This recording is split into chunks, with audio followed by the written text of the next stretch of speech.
Welcome to this episode of End of Life Conversations. I'm Reverend Wakil David Matthews.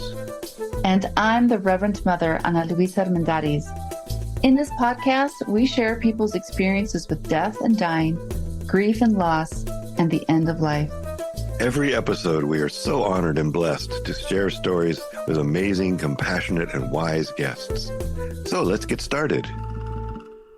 On today's episode, we're looking forward to our conversation with Libby Carr. Libby has been an environmental and political activist for much of her life. It was when she had her first big job, working for the Sierra Club, that she had her near-death experience while on the whitewater raft trip on the Snake River. This happened in 1972, and several years before, much had been written about this phenomenon. She lives in Songaia Co-housing, an intentional community in the Seattle area. Welcome, Libby. Hey, thank you very much. Great to have you here. Thanks for coming and being willing to tell your stories. So we always like to start with the question of when you first became aware of death. Well, other than the usual ways of growing up and having relatives, along the way die, but my parents were still with me, nobody really close to me. So I guess my first real conscious awareness was my near-death experience in 1972.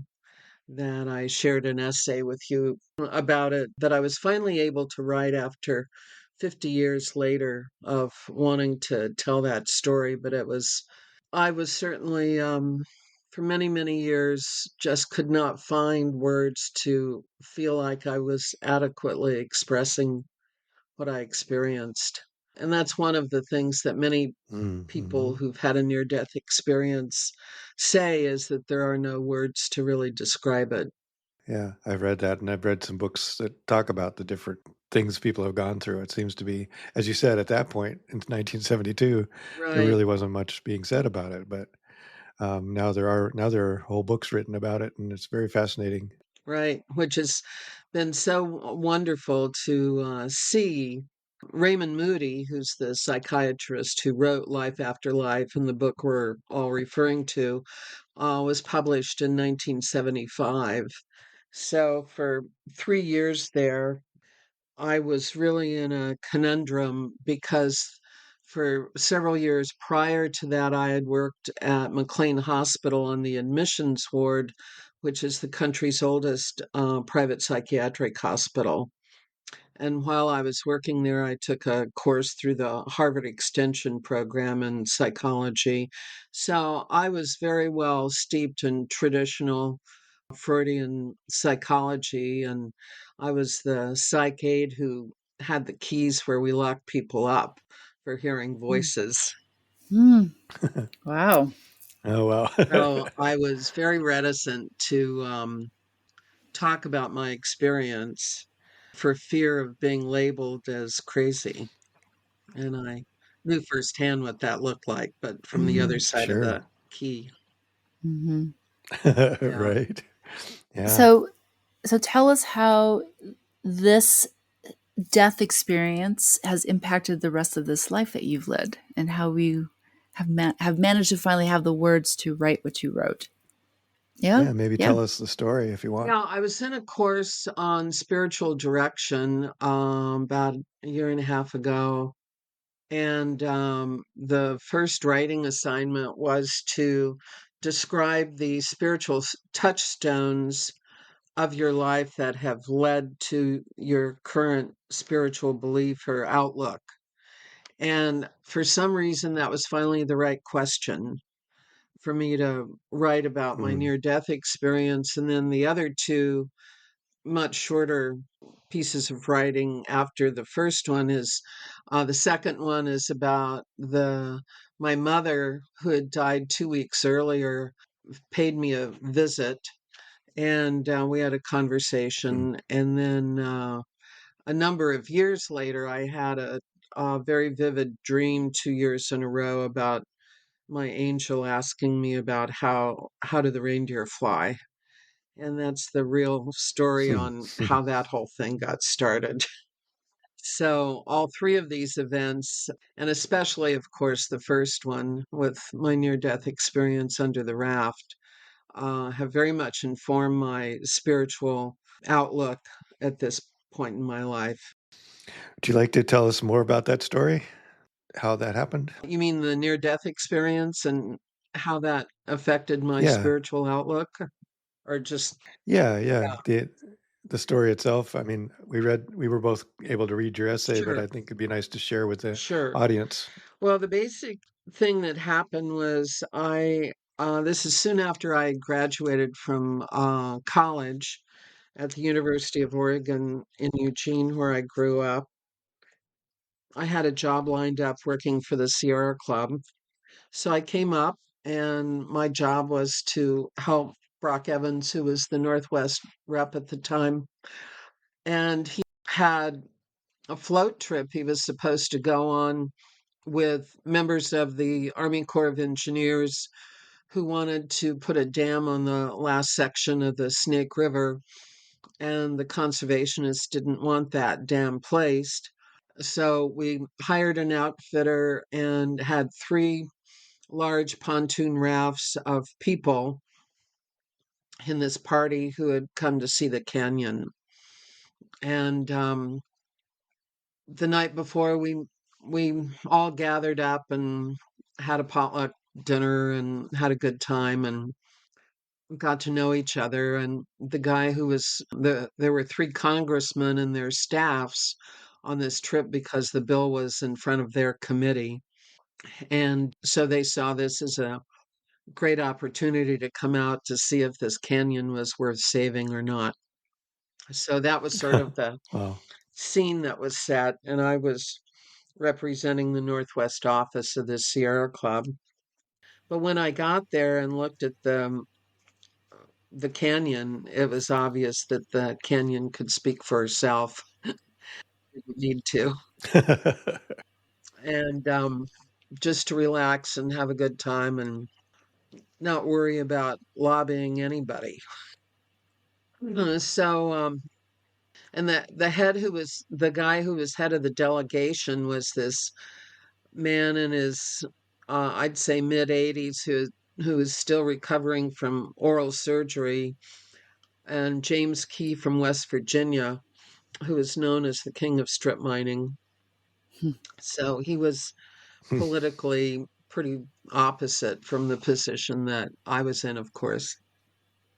Uh, and we started out the next day, and there were probably 50 of us, and we were divided into the three rafts. And I decided to sit in the bow of the boat where I could get the best view. And these were huge pontoon rafts that were like 25 feet long and had a large rubber ring around it that was about 3 feet in diameter. And these had been turned into very large floating rafts that the guides used these long oars to go through the rapids to navigate the river. And we were embarking upon the whitewater and got in the middle of it, and our oarsman lost control, I guess, and the bow of the boat just fell into this enormous Oh. hole of water, just Hmm. this big, and with the nose down first, which is where I was sitting. And all of a sudden, I was upside, the raft was on top of me, and we all had on these enormous life jackets with the old iron hooks that I couldn't get out of my life jacket. And and all of a sudden I realized I'm out of cut out of I'm pinned underneath this raft, and I tried pushing against the buoyancy of my vest to get away from the raft, but that wasn't possible. And try and try and try, and finally I'm running out of air and energy to continue. And I remembered saying to myself, well, Libby, I guess this is it. Sort of saying goodbye to myself because I knew I was spent. There was nothing left to work with, and there was no one around to help me.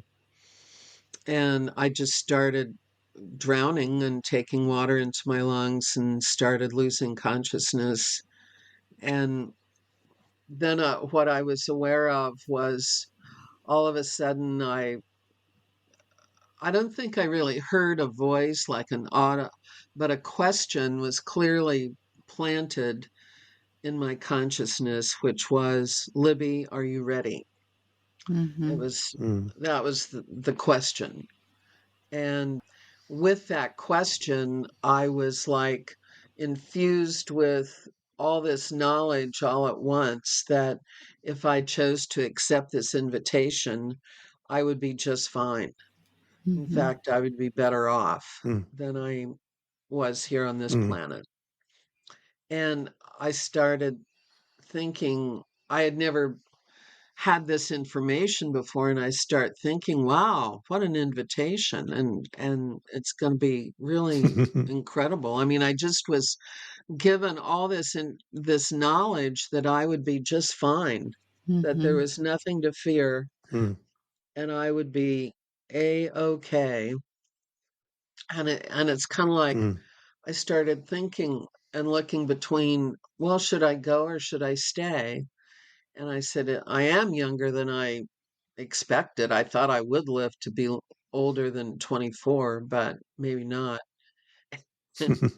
And I start weighing the choice, and all of a sudden, another question is put in front of me, which is, Libby, what's your answer? We don't have all day here. So I was Wow. prodded very clearly to answer the question. And I remember feeling like, well, okay, I guess I could go. It looks pretty good over there. And I started to say yes. And all of a sudden the answer came out, no, I can't go. I haven't finished. Mm-hmm. Mm. And when I gave that answer, it was as if God or whatever that energy is infused into my body on a molecular level the energy and also the will to try again, to push against the raft and to get out. So I tried again and I got out. Wow. Mm. I got out and Mm. away from the raft. And I think by that time we had gotten through the boiling, roiling water and we're down into slack water. So I didn't have, it wasn't, it was more possible. But I had used, the will wasn't there, but all of a sudden I got both energy and the will to try again, and I popped out from underneath. Mm. So Wow. that's what happened. And then I just relaxed and floated over to the side and was coughing and sputtering, and all of a sudden there was all these young Army Corps of Engineer guys who had gone out to look for my body because they had gathered downriver and counted noses and reassembled and realized I was missing. So Mm. they took me back to the where the others were gathered, and the old guy from West Virginia literally jumped for joy. And I Mm. remember Yeah. being so taken by, oh, that's what jumping for joy looks like. Because nobody had ever been that Wow. glad to see me. And what I realized was that I reminded him of his granddaughter, and he also reminded me of my grandfather. Mm-hmm. So this transference thing Mm. was going on, and so we just sat and enjoyed each other's company, and we were all very happy to be alive after that. And Wow. then they Mm. went back to Washington, Wow. D.C., and passed the canyon into wilderness. signed the bill and passed it into wilderness. Yeah. Wonderful. Wow. Yeah, the Snake River is still on the list of places they want to remove dams from to get Right. even more So wild again. But this was that a was dam like they one of the didn't first have to steps, remove because it never got Hmm. built. right? Because it That's never. beautiful. Hallelujah. Wow, what an amazing journey, Yeah. you know? Yeah. Yeah. Yeah. And I'm curious, like when you came to meet with the rest of the folks, did you have that in your mind? Like, I about died just now, or did anybody say that to you? Oh, I knew that I had just about bought the farm by drowning. Oh, yeah. I knew that. But Hmm. I couldn't articulate or talk about this, well, really for several weeks. And then I saw my parents. I think I'd gone to visit them in Eugene. I saw my parents and I told them about it. And they both believed me. I knew that they believed me, but they both said to me, if I were you, I wouldn't talk about this very much. It Hmm. sounds preposterous. Mm, But interesting. I knew they believed me, but I couldn't talk about it. I shouldn't talk about it. So, which is all part of, and plus my background of having worked in the psych hospital. So, every day for Hmm. about a whole year, I'd go for a walk in the morning and I'd have this debate with myself of, well, you just had a little tiny temporary psychotic break. Oh, After all, wow. you were in a hard space. You were between a rock and a hard place. And it's not unusual to have a little psychotic break when there's too much stress. And then I'd argue the other side and I said to myself every time when I finally was getting back home, I'd say, "Okay, just tell the truth. What happened?" Hmm. And every time it Hmm. came up that Hmm. I heard the voice of God, Hmm. Mm, I never yeah. could talk myself into saying I had a psychotic break because I Hmm. didn't think I had. I had Hmm. something else. I had a conversation, an Mm, interchange with an energy that was beyond anything I had ever experienced. Hmm. But it was very yeah. real. It Hmm. it it was the truth.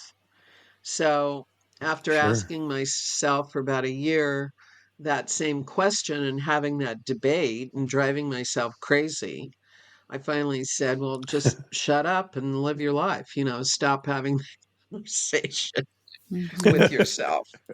And then a year or so later, Mm, when I read Moody's book, Life After Life, which is about 100 interviews of his interviewing and drawing conclusions and of about 100 people who all of whom had had near death experience and became the first scientifically done researched writing in the modern era. I mean, there's writings about NDEs in the Bible and other places from Hmm. many other documents, but this Hmm. was in terms of the popular literature in the present day. So I just bawled like a baby all the way through that book because I wow. finally found my tribe Hmm. and some Hmm. All right. confirmation that I had not had a psychotic break and that I had experienced something and that I wasn't crazy. Hmm. Yeah. That Wow. is powerful. It is That's so important, important. yes, because Yeah. once there's a community and language emerges to define and share this experience, it's the collective benefits from this, right? So I'm so glad you read that book and you have your story and you're not psychotic. Yeah. Right. Yeah, yeah. So then the people who wrote that book, not around that period of time or not long afterwards, started forming an organization called the International Association for Near Death Studies, Mm-hmm. IANDS, Wow. IANDS. And the first chapter of that group was in Seattle. And I had happened to Mm, heard one day an interview on the radio with the woman who was head of it. So I tracked the group down and started going to their meetings, which were monthly. And for people who had had a near death experience where they would come and tell their story, as well as for anybody interested in hearing about this. mm, So that's I've attended their meetings now for 35, 40 years, and Hmm. and they're still wow. going. Yeah. So so naturally I've came to hear a lot of people's stories, and two of the people in that group, neither of whom had had a near death experience, but they were very interested in the subject. He was an oncologist and she was an attorney. So they ended up starting a website called nderf.org, as NDERF is their website. And they started asking for people to write in and to write their stories. So they now have like 8,000 stories on their website Wow. in 12 plus languages from all over the world. Mm, mm, wonderful. Yeah, we'll put that Mm-hmm. in our notes, our podcast notes as well. So great. Thank you. Well, tell me a little more about how does this affect your life now? How does it affect what you do or how you look at life, maybe? Well, the biggest thing it did for me was it removed my fear of the other side. And I had grown up when this happened to me. I was questioning whether or not there was a God, and, my religious background, which was Presbyterian at the time. And I came to see religion per se as which flavor ice cream do you want? You want chocolate or vanilla or strawberry, an Mm-hmm. Episcopalian, a Baptist, a Congregationalist, whatever. And that was okay to be in a particular denomination, but that wasn't the real conversation. The real conversation is Hmm. what happened, what I was engaged in underneath the raft. And Hmm. that had all of a sudden become a very personal experience. And so I became much more interested in that conversation of with whatever that entity was, because that's where I would be headed. Mm-hmm. Mm-hmm. That Hmm. was Yeah. where I was going. In fact, that's where we're all going.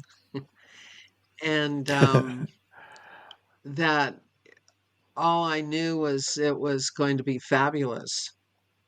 And Mm-hmm. but without having to worry about earning a living or paying taxes or, a lot of the Mm-hmm. negative aspects here. But it was and the other thing it took me years to think about this and to articulate it. One of the other things I became aware of was that it's analogous to school, Learning. that you have to come back over and over to this life until you have a certain level of proficiency in the lessons of Mm. to love, to grow, and to forgive. Mm-hmm. Ah, And yeah. that you get to come back here and do it again until you have a certain level of proficiency in those areas. And then you can graduate and you're going Mm-hmm. somewhere else. Mm-hmm. Mm-hmm. So Ah, Yeah. nice. that was Yeah. another Yeah. major issue. Libby, I just had a thought though.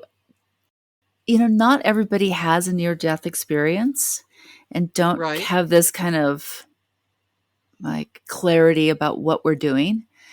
Why do you think that is? what brings some of us to those moments that it shifts us so completely, and to many others it's like, I don't understand what you're saying, and death is feared, the other side, I mean, it just occurred to me, what changes for some of us. Well, I think this is all my intuitive interpretation. First of all, the writings going on these days, the research going on these days, I've heard a number of places about 17% Mm, of deaths that occur are from people who describe having had a near death experience. So obviously, those people Mm, perhaps quote unquote died by all outward signs, but they came back and they lived to tell their mm, story. So this implies that a lot of other people didn't die, they stayed gone. mhm, They mhm, stayed on the other mhm. side. So your question is, why do some people have NDEs and others don't appear to? mhm, Or maybe have that awareness. I think maybe that's the other part of it is gain that mhm, awareness of what you mhm. gained from the NDE, that it's, I love your word, it's Yeah, fabulous. It's going to be fabulous, you know? Yeah. yeah.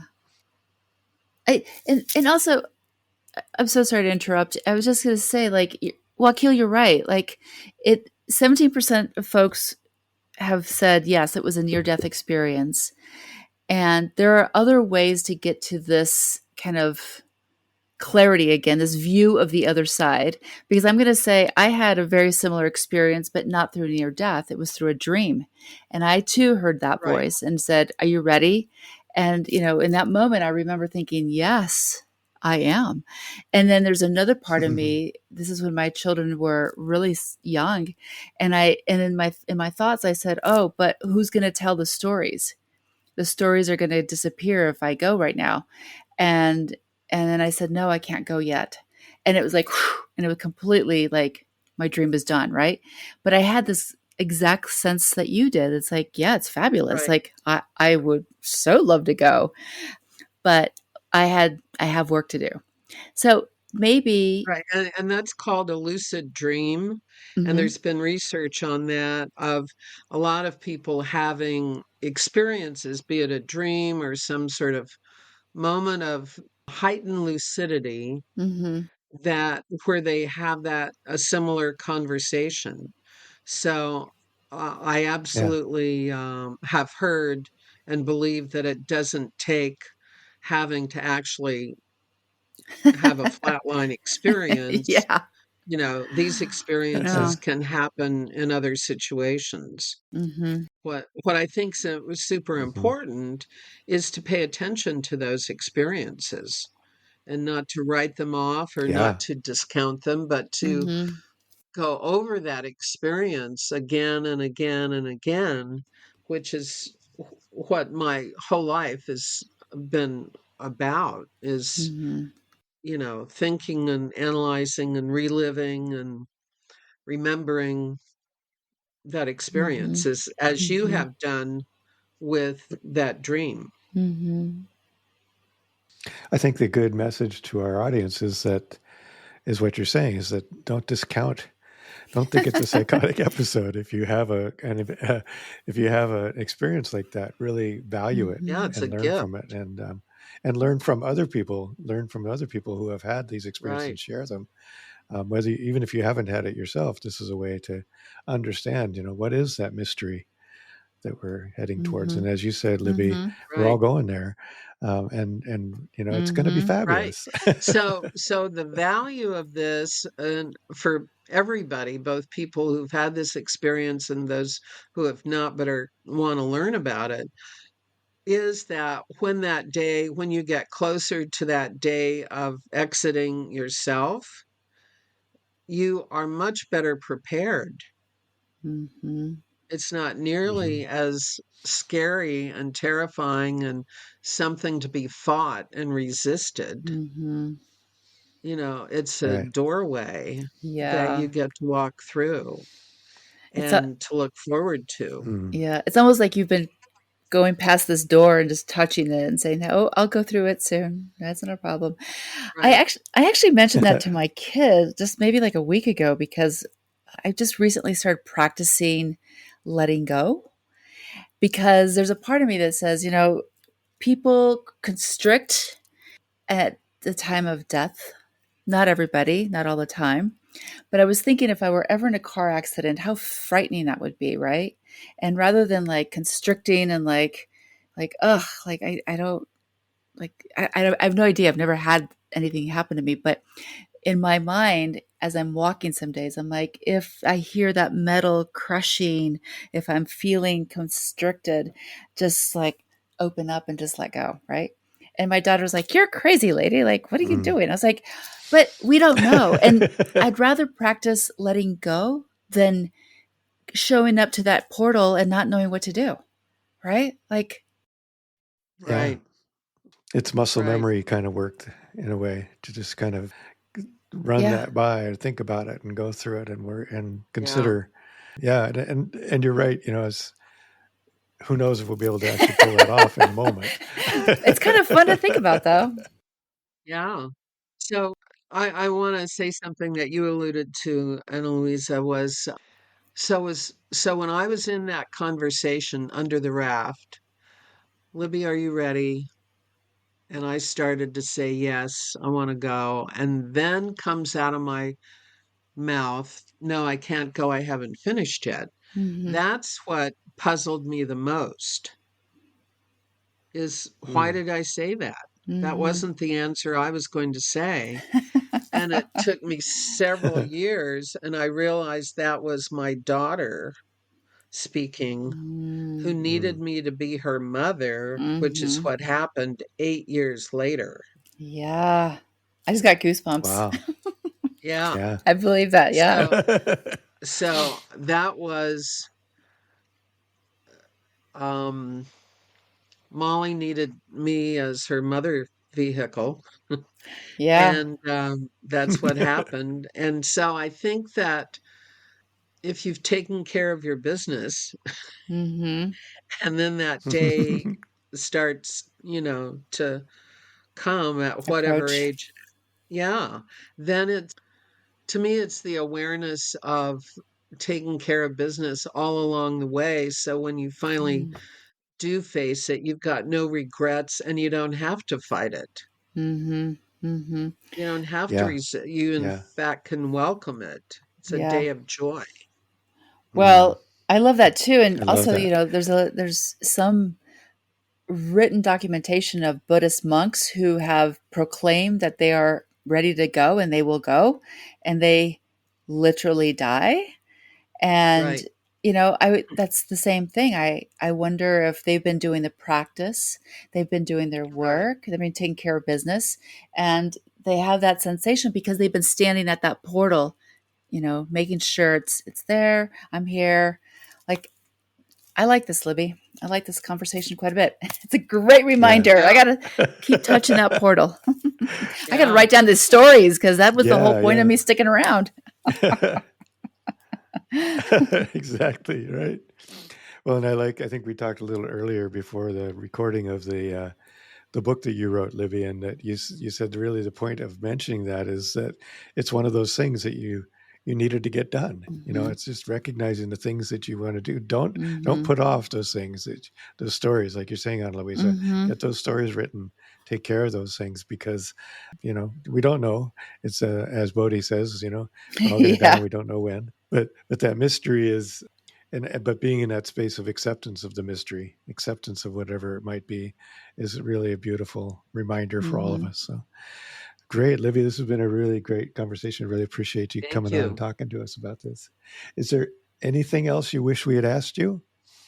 One of the things that I can do now that I've spent a lot of time remembering and working on this experience and integrating it into my life is I'm happy to talk with people who are terminally ill or their family Hmm. members and share my story, share my experience.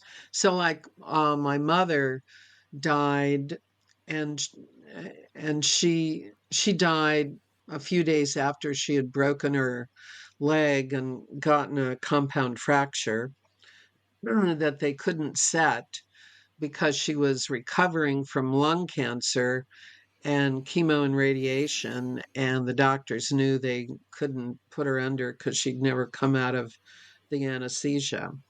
So I asked her when I saw her in the hospital, and she had been a medical technologist for 35 years in Sacred Heart, the hospital she was in at that point in her life in Eugene.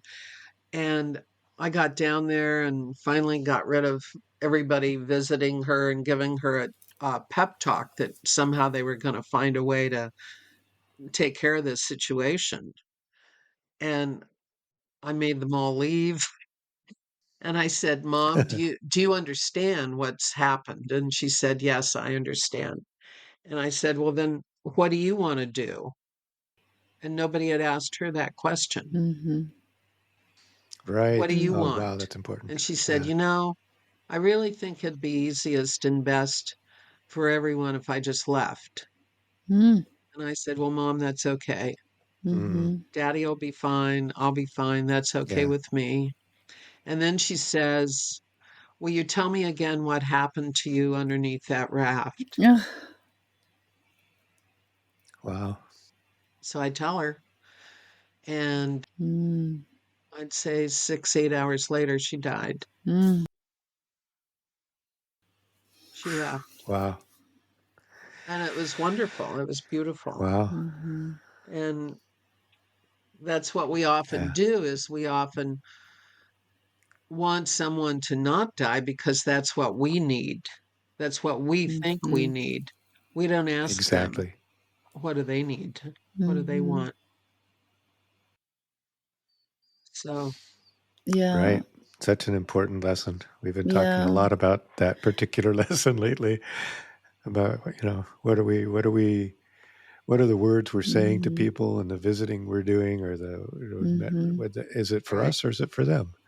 And have we even Mm-hmm. checked in to see what they want or need? Yes, Libby, Yeah. and that's such a great gift, and that's another one of my little pieces of my mission statement for being in this meat packet in this time and place is like the stories I tell are both vehicles or gifts or they're just to nurture another, soul on its journey, right? And that's what you did with your mom. You shared that Yeah. story.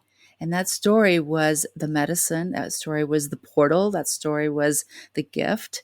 And, there's more people who would really benefit from your story as they will be listening to it here. Yeah. Thank you so Well, much. Yeah. it Yeah. took me a long time to process this whole experience, and Mhm, part of that was what what are people going to think? mhm, Are they going to think I was Mm-hmm. crazy because I was hearing a voice mhm, and they don't believe me? And finally, when I was able to let go of that, I don't care whether or not it's not my business whether or not you believe me. mhm. Right. I was then Yeah. able to own my story as my experience that did not require anybody else to believe it. Right. Yeah. That was not I that's love not that. my So business. important. Yeah. I Right. and so I Yeah. share that essay when I feel that someone might be interested in hearing it for whatever reason. Mhm, And so that's how it Mm-hmm. comes up and mhm, I'm very grateful I was able to let go of my ego as to whether or not someone's going to believe me or not. mhm. I don't give a shit. It's not Right. my business. Yeah. Right. And so, this is my one of my Yeah. favorite Hazrat Inayat Khan's pieces, right? Everybody to their own evolution. Like just because you're feeling this and knowing this doesn't mean that everybody will come along and say yes to this story. But it doesn't matter because you could share from the goodness of your soul and being and it lands where it lands and it does it where it doesn't and you just keep moving on and that's a gift for you. That's your work. Right, Yeah. right. Yeah. Yeah. Amen. Thank you. Very, very good. Well, I really appreciated this. We're kind of out of time, but I appreciate the conversation and looking forward to hearing people's responses. And we'll put podcast notes about all the different Mhm. things you mentioned. And you Poem. provided us with a lovely poem from Paul Carr, who is Right, your right. ex-husband, right? And a Is that great correct? poet. Yeah. It's called The Door. Yeah. So maybe do you want to take turns reading? Like I'll start and you can do the Yeah, next one sure. on Louisa. Libby, do you want to join in on the poem reading, or you just No, want I to? just want to listen. Okay. Thank you. Okay. All right. It's called The Door by Paul S. Carr III. The bone is brittle, slight and weak, its cover parched and thin. The lines a broken spider web of veins along her skin. She spends a final effort that her fingers find once more the one who she has ever loved. He stands beyond the door. She gathers strength, a wisp of air to make him hurry in, but nothing's left to carry sound, and no way to begin to tell him that all she has found so lately in her life, of how each day she loved him so, through sickness, toil, and strife. Her fingers claw upon the bed. Cannot he see her pain? He must come to her swiftly now before that ghostly train, whose wailing whistle she can hear, an empty minor chord, rolls into this dimension to take her soul on board. And yet he stands there waiting, no closer does he come, transfixed beyond her reaching hand, as if there must be some impenetrable barrier, some force that holds him back. Her breath is quickly fading now, her muscles going slack. Why will he not just come to me, she thinks with her last breath, and then her chest will rise no more, and she accepts her death. But where she thought to fade to black, there suddenly is light. The daybreak of her consciousness has banished mortal night. For he had been the one who left, had lain upon the bed, and died to live on in her mind, and in her heart and head. And now his hand is out to her, though he had gone before, for he has waited all these years to help her through the door. Wow. Yeah. Wow, beautiful. You okay, Libby? Yeah, yeah, it's pretty intense. Yeah, And thank beautiful, you for sharing this beautiful. beautiful missive from your ex-husband. Right. And thank you to Paul for Hmm. allowing us to His publish it. best Yeah. work, in my opinion. Wow. Well, thank you again. We really appreciate you and all that you do and your sharing. And we'll be in touch. Thanks so much for joining us on the End of Life Conversations. We appreciate you and look forward to sharing our stories.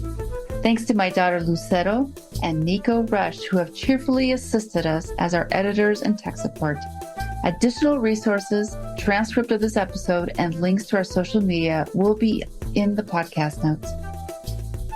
Yeah, thank you so much. And please subscribe, tell your friends, follow us on social media, and consider supporting us through Patreon. We want to acknowledge that the music we are using was composed and produced by Charles Heastand.